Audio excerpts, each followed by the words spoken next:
एक दिन गर्व से आप भी सभी कहोगे कि अरे, दूसरे समाज भी कहेंगे कि कार्य करना हो तो कुमारों की तरह करो, प्रजापतियों की तरह करो। ऐसे कार्य नहीं होते। 25 साल खपाए साधु जीवन में, ऐसी संस्था में रहे जो विश्व की संस्था, जहां पर आज साहब से हम बात कर रहे थे, छोटे से लेके बड़े कार्य सारे किए।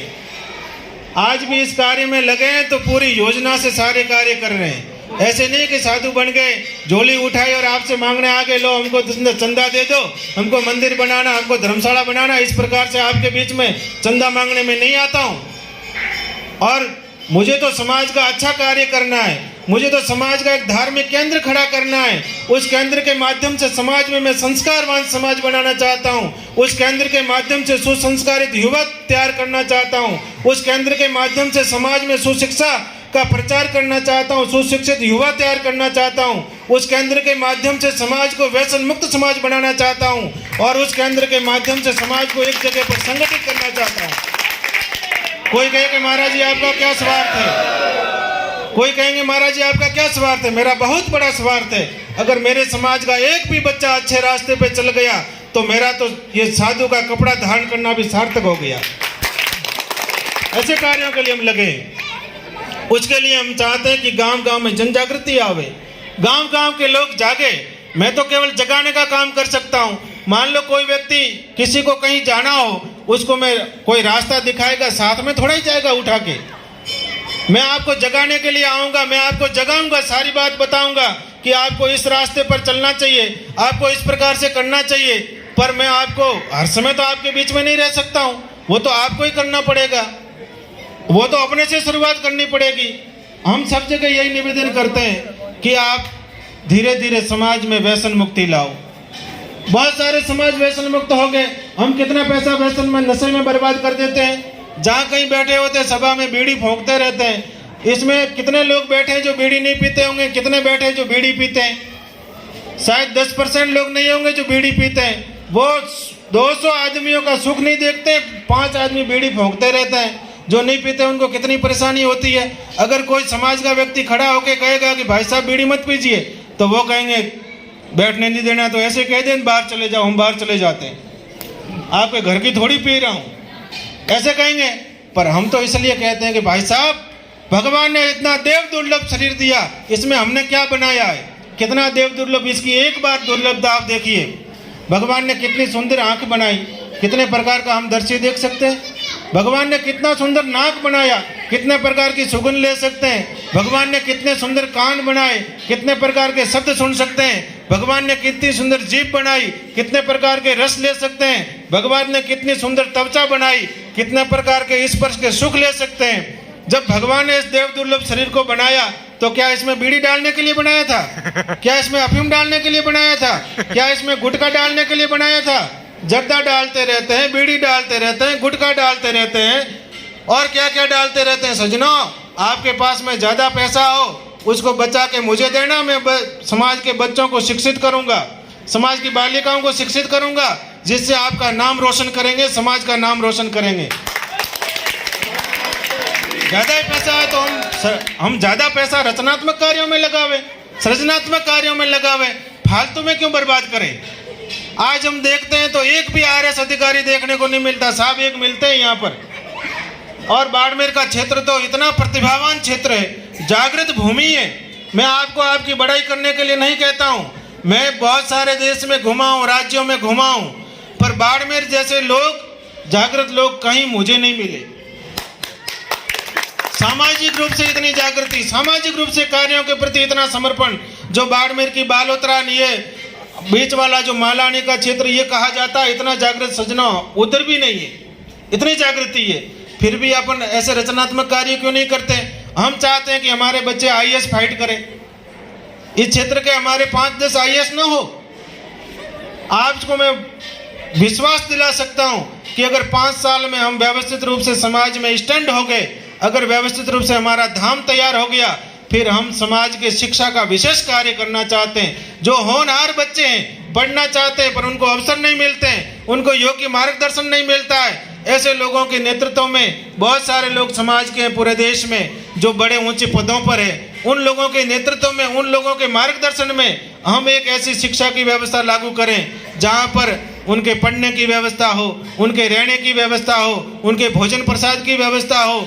अगर कोई कमजोर बालक है जो खुद खर्चा नहीं कर सकता है, नहीं पढ़ सकता है, उसको हम दान न दें। दान देने से वो कमजोर हो जाएगा। उनको हम संस्था की ओर से लोन दें कि भाई लोन लेके पढ़िएगा, जब आप अपने नौकरी पे चले जाओ, आप पैसा कमाने लगो, धीरे धीरे इस लोन को जमा करा देना। अगर ऐसे बालक पढ़ के आगे बढ़ेंगे तो समाज का नाम रोशन नहीं करेंगे।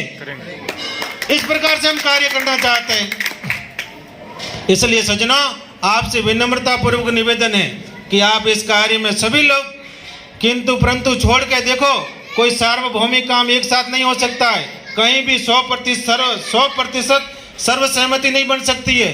सभी के मन के अनुसार कोई कार्य नहीं हो सकता है। अब आपका मन कैसा हो, मेरा मन कैसा हो, इसमें अपन सभी लोग बैठे, सबका मन अलग अलग है। सबकी खाने की रुचि अलग अलग होती है, सबकी मानने की रुचि अलग अलग होती है, सबके कार्य करने का तरीका अलग अलग होता है, सबके कार्य की रुचि अलग अलग होती है। फिर हम सबकी बात को कैसे संतुष्ट कर सकते हैं?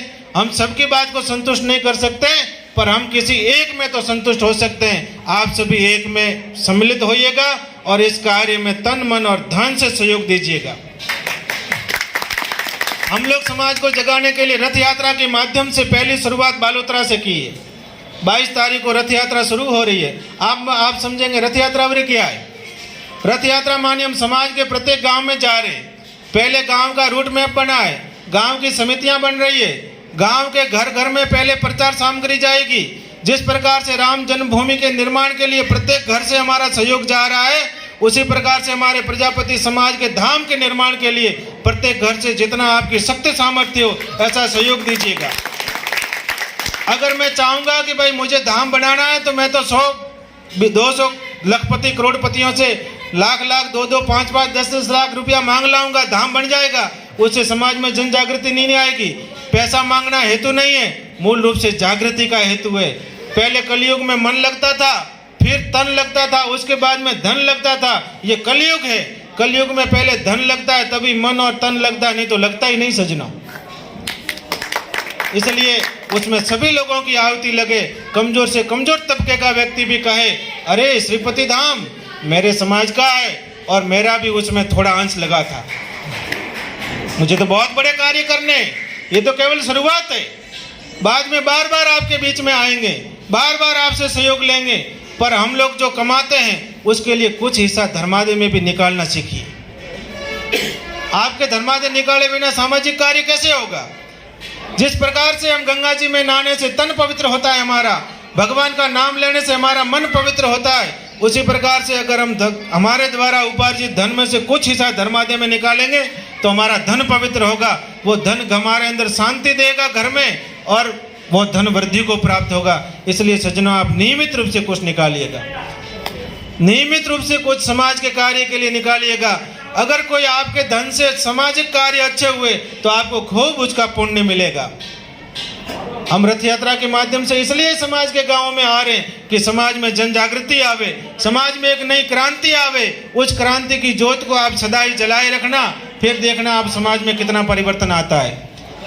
हमारा ऐसा भाव है कि हम एक बार पूरे मारवाड़ की यात्रा करना चाहते हैं, प्रत्येक गांव में जाना चाहते हैं, प्रत्येक गांव के व्यक्ति को इस कार्य में लगाना चाहते हैं, प्रत्येक गांव के व्यक्ति को इस कार्य में सम्मिलित करना चाहते हैं। फिर आप देखिएगा अगर हम वहाँ पर शिलान्यास समारोह रखें, मेरी ऐसा भाव है कि यात्रा के बाद में हम शिलान्यास समारोह रखें और अगर उसमें 4 से 5 लाख लोग हमारे समाज के इकट्ठे हो जाएं, महाराज देश का मुखिया वहाँ आके धोख न दे तो फिर ऐसी बात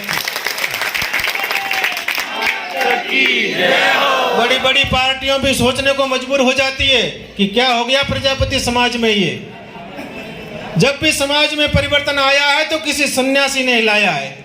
आप देखना, जितने समाज देख लो आप, जिस समाज में सन्यासी का नेतृत्व होगा वो समाज निरंतर आगे बढ़ेगा और परिवर्तनशील होगा।